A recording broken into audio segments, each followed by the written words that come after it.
नमस्कार साथियों, स्वागत है आप सबका हमारे चैनल पर। साथियों, एक बहुत ही बड़ा अपडेट निकल कर आया है। हम सब जानते हैं कि S-400 की डिफेंस डील $5 बिलियन में भारत ने रशिया के साथ की थी।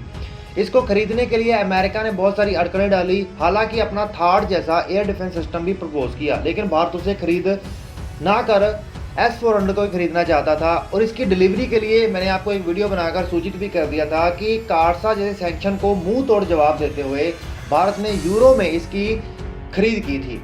तो इसी के चलते अब सबसे बड़ी बात तो ये आती है, जब S-400 भारत आ रहा है तो इसको डिप्लॉय कहाँ किया जाएगा, किन खास चीज़ों के लिए बनाया जा रहा है। तो चलिए इसके बारे में डिटेल में बात करते हैं। तो वीडियो को शुरू करने से पहले चैनल को सब्सक्राइब करिए और बेल आइकन दबाइए।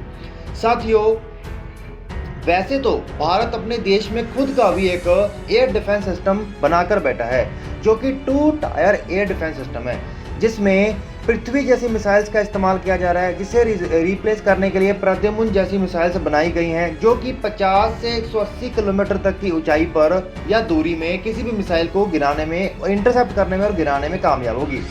उसके बाद जो उससे भी कम दूरी की मिसाइल्स हैं, उसको टैकल करने के लिए भारत ने आकाश जैसा मिसाइल सिस्टम डिप्लॉय कर रखा है। ये ऑलरेडी डिप्लॉय हो चुके हैं और इसकी जिम्मेदारी इंडियन एयरफोर्स को दी गई है। लेकिन सबसे बड़ी बात आती है कि दुनिया का सबसे महंगा और सबसे बेहतरीन S-400 का जो मिसाइल डिफेंस सिस्टम है वो कहाँ डिप्लॉय किया जाएगा। साथियों, S-400 जैसे महंगे मिसाइल डिफेंस सिस्टम को हम एवं इस्तेमाल नहीं कर सकते कि हाँ अभी कोई हेलीकॉप्टर आ गया या फिर कोई ड्रोन आ गया तो उसमें इस्तेमाल कर दिया, क्योंकि इसमें अरबों डॉलर का खर्च किया गया है। उसके लिए हमारे पास दूसरी टेक्नोलॉजीज हैं। शॉर्ट रेंज आकाश जैसी मिसाइल है, उससे ज़्यादा थोड़ी मीडियम रेंज की प्रद्युम्न जैसी मिसाइल्स हैं, जो उनको डिटेक्ट करके डिस्ट्रॉय करने का काम करेगा। लेकिन इससे बिल्कुल हटके ये डिफेंस सिस्टम मंगाने का सबसे बड़ा कारण था 1999 की कारगिल वॉर के बाद, जब पाकिस्तान भारत को लगातार न्यूक्लियर अटैक की धमकी दे रहा था और अब चाइना ने भी ये धमकी देनी शुरू कर दी है। तो भारत को ऐसे न्यूक्लियर अटैक और 5वीं पीढ़ी के लड़ाकू विमान को भारत के दायरे में ना आए, उसको रोकने के लिए ये बनाया गया था कि ये कई हज़ार किलोमीटर तक की दूरी पे, 1000, 2000, 5000 किलोमीटर तक की दूरी पे भी दुश्मन की मिसाइल और दुश्मन का जो एयरक्राफ्ट है उसको डिटेक्ट करके, जैसे कि 5वीं पीढ़ी का मिसाइल ही भेजी जाएगी इसके लिए। अब ये थोड़ा ना कि कोई तीसरी पीढ़ी के लड़ाकू विमान के लिए S-400 मिसाइल सिस्टम छोड़ देगा, नहीं, तो उसको डिस्ट्रॉय करने के लिए भेज दिया जाएगा। अब क्योंकि ज़्यादातर अगर ऐसे देश हमारे खिलाफ 5वीं पीढ़ी का लड़ाकू विमान यूज़ करेंगे तो वह न्यूक्लियर अटैक कर लिए ही ज़्यादातर कर सकते हैं, क्योंकि वो विमान वैसे ही बहुत महंगे होते हैं इस्तेमाल करने में। अब सबसे बड़ी बात ये आती है, सबसे बड़ा प्रश्न कि ये 5 यूनिट्स जो रशिया से भारत आने ही वाली हैं, उसको डिप्लॉय कहाँ किया जाएगा। सबसे पहली बात तो इसकी जिम्मेदारी ऑलरेडी इंडियन एयरफोर्स को देने की बात कर दी गई है कि इंडियन एयरफोर्स के अंदर एक अलग रेजिमेंट बनाई जाएगी, जिसके चलते S-400 को डिप्लॉय किया जाएगा।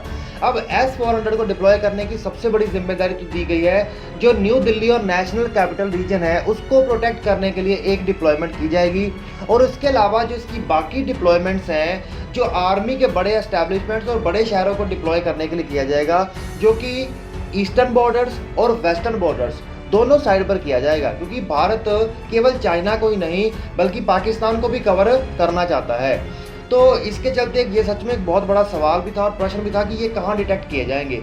अब भारत का जो एयर डिफेंस सिस्टम वो 3 लेयर का एयर डिफेंस सिस्टम हो जाएगा, जिसमें सबसे छोटी लेयर में सबसे कम ऊंचाई और सबसे कम दूरी वाली मिसाइल्स, आकाश मिसाइल्स इंटरसेप्ट करके डिस्ट्रॉय करेंगी।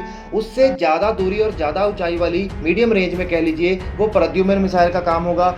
लॉन्ग रेंज में जो स्ट्रेटजिक मिसाइल्स होंगी, जैसे न्यूक्लियर बॉम्ब्स या स्ट्रेटजिक अटैक्स होंगे, जिसमें 5वीं पीढ़ी के लड़ाकू विमान जैसे इस्तेमाल हो सकते हैं, उनको डिस्ट्रॉय करने के लिए S-400 का 3 लेयर भारत का बैलिस्टिक मिसाइल डिफेंस प्रोग्राम काम करेगा। तो ये भारत के लिए सच में एक बहुत बड़ी चीज़ है, क्योंकि ये दुश्मन के देशों को में कोई भी, क्योंकि ये 3 लेयर का जो डिफेंस सिस्टम होगा, ये कोई भी एयरक्राफ्ट, मिसाइल, UAV या उसके अलावा कोई हेलीकॉप्टर या किसी भी प्रकार का तरीके से अटैक किया जाए, उसको न्यूट्रलाइज करने के लिए इस्तेमाल किया जाएगा। ये मिसाइल सिस्टम में केवल मिसाइल्स तो ना इस्तेमाल होंगी, सभी मिसाइल सिस्टम को चलाने के लिए मल्टी फंक्शनल रडार्स का इस्तेमाल किया जाएगा। ऑटोनोमस डिटेक्शन सिस्टम है उसका इस्तेमाल किया जाएगा। टारगेटिंग सिस्टम्स का इस्तेमाल किया जाएगा। Anti aircraft missile system, launcher, command and control centre, ये सब कुछ इस्टेब्लिश होगा। तो इसके लिए एक अलग यूनिट और रेजिमेंट बनाई जाएगी और ये सारी की सारी जिम्मेदारी इंडियन एयरफोर्स को दी गई है। तो मेरे को तो लगता है कि अलग एक बटालियन बना सकते हैं या फिर एक अलग फोर्स बना सकते हैं, क्योंकि जिस प्रकार से भारत मिसाइलों के बेड़े को मजबूत करता जा रहा है, हो सकता है कि आने वाले समय में Bharat Indian army, Indian military और इंडियन एयरफोर्स से हटकर एक अलग फोर्स बनाए जो कि मिसाइल फोर्स होगी। आपका क्या कहना है इसके ऊपर नीचे कमेंट करके बताइएगा। Okay, nice, bye bye.